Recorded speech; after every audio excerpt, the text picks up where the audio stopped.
The idea that beauty is subjective and varies from person to person is something we can all agree on. What one person finds beautiful might not be the same for another. However, when we look at actresses today, many seem to share similar features, more so than they did just a few years ago. This observation leads us to wonder why. It's not because they all use the same makeup artist or hairdresser or plastic surgery. What if I told you there's a secret mathematical ratio behind all this? Yes, it's called Golden Ratio. Before we start the topic, if you didn't, please subscribe to my channel to join Mr. Matrix Squad.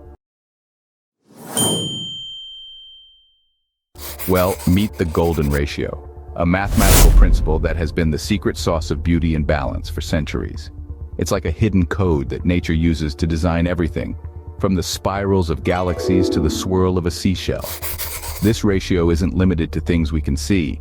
It's also used in designing logos for some of the world's most recognizable brands like Pepsi, Twitter, and possibly Apple. The Golden Ratio is applied to create appealing and harmonious designs that draw people in. Ever noticed the symmetrical and balanced features of a supermodel's face or the perfect proportions of a designer dress?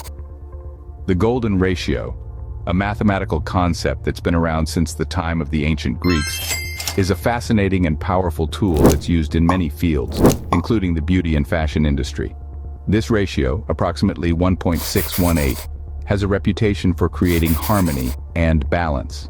And in the world of beauty, the Golden Ratio is seen as the standard of facial beauty. When the proportions of facial features stick to this ratio, they are often considered more attractive. For instance, the ideal nose width is supposed to be about 1/6 of the face width. The space between the eyes should be 1 eye width apart, and the list goes on.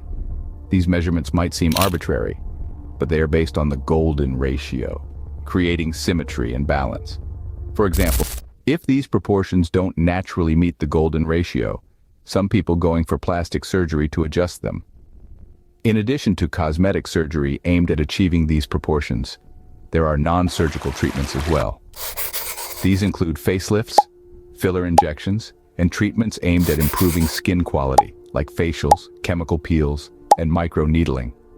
These procedures can help reduce signs of aging and bring a person's features closer to the Golden Ratio, enhancing their natural beauty according to this mathematical standard.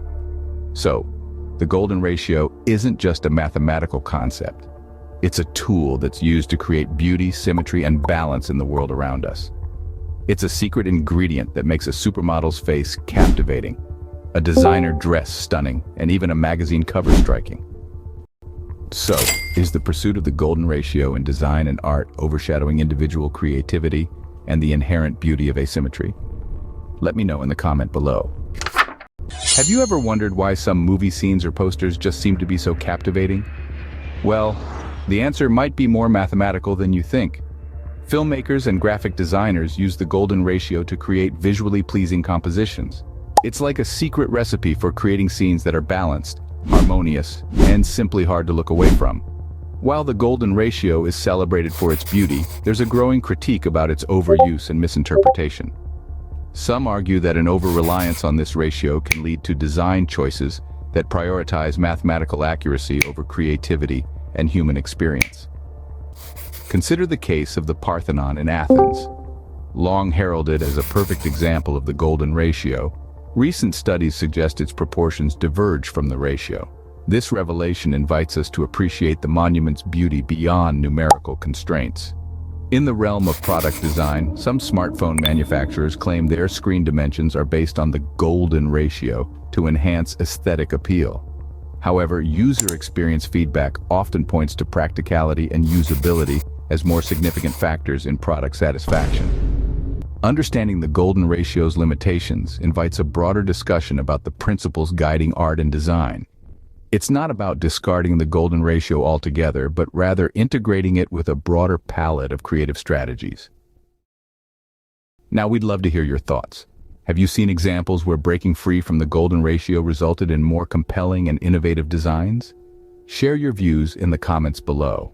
If this exploration of the Golden Ratio and its complexities has sparked your curiosity, we encourage you to like, share, and subscribe for more thought-provoking content. Thank you for joining us on this journey into the heart of design's most enduring mystery.